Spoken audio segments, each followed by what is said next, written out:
The Morathi Desert splits western and central Darkadia. It holds the remnants of the once powerful Prate Empire at its southeastern border. The desert is hot and sandy here, and cradled in the southern Gazaklan Mountains is the capital of the nation of Talal, Arandahar, the City of Knives. Arandahar is the greatest city in Talal and the religious and commercial epicenter of the entire Morathi Desert. Domed roofs and towers are decked with gold and inlaid glass, sparkling in the sun. The spectacular view of its gleaming spires can be seen for miles across the desert. The city is old and was originally known as Katra when it was built during the Prate Empire. After the empire's fall, it was re-established by the Morathi people as the capital of their new nation. The Grand Sultan rules Talal through local potentates, but the Ruhara Palace in Arandahar is their personal domain. It is an enchanted palace high above the city that is guarded by jinn, and is said to be almost impregnable. Morathians follow the religion of Jinns too. They believe that their people were originally elemental beings called Amani Jinn, who came into the world to build the lands, the mountains and the seas. The Amani Jinn were left behind to enjoy their creations and eventually, after interbreeding with humans, became the Morathi people. The evidence of this supposed heritage comes from the rarely born Jinnarsi. Jinnarsi inherit something from both sides of the dual nature. They resemble humans, but there is usually something strange about them. The elemental blood flowing through their veins manifests differently in each Jinnarsi, often as magical powers.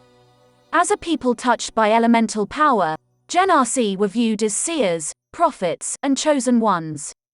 The birth of a Jinnarsi, whether a slave, a noble, or a member of a desert tribe, is an auspicious event. Most Morathians believe a given Jinnarsi is destined for greatness. That was until the Kornth rebellion that led to the overthrow of the Jinnarsi as leaders of Talal. The Jinnarsi are now used as slaves and tools of war by the nation. They are seen as gifts of the elemental planes, but only to be used as the sultans see fit.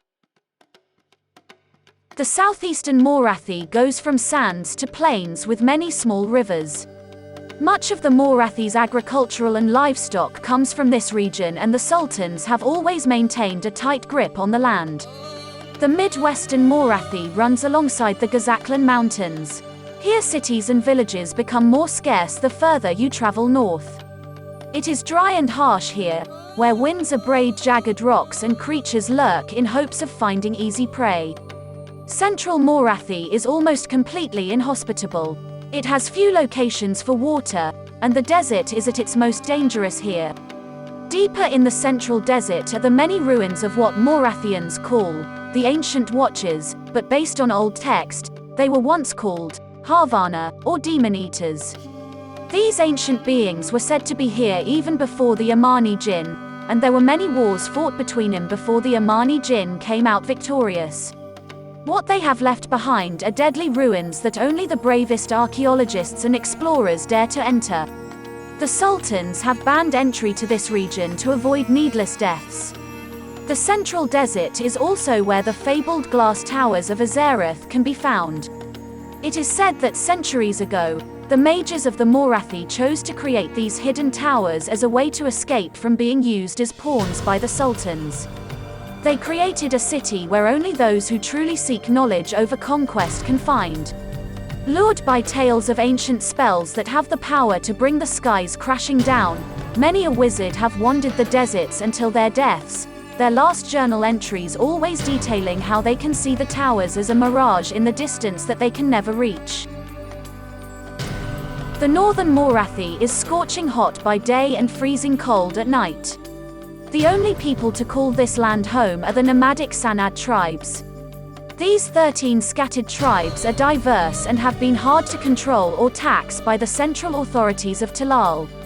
They generally stay on the move, and some can be very dangerous, such as the scorpion-taming Kalhid tribe, who have become hostile toward both the tribes around them and the Talal.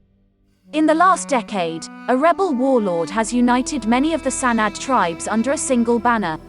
Gilga Freet, a fire Jinnarsi sorcerer who escaped the control of Talal, has returned to end the authoritarian rule of Talal and the Sultan's control of the Morathi. His civil war has been hard fought and is still ongoing.